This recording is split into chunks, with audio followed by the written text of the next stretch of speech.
کاتێککە من ئەوە تەماشا دەکەم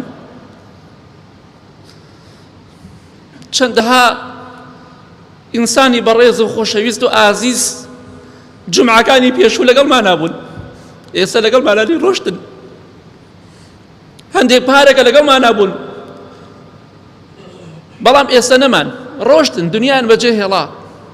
ئێمەش بە هەمان شێوە ڕۆژێکە بێ لە بەرچاوی خەڵکی ون دەبین، نامێنین تەواو. کەواتە ئەمڕۆ بە شەرم بە حەیا بە، چونکە ئەهلی بەهەشت بە شەرم و بە حەیان. کەواتە حەیا و شەرم صیفەتی ئەهلی بەهەشتە،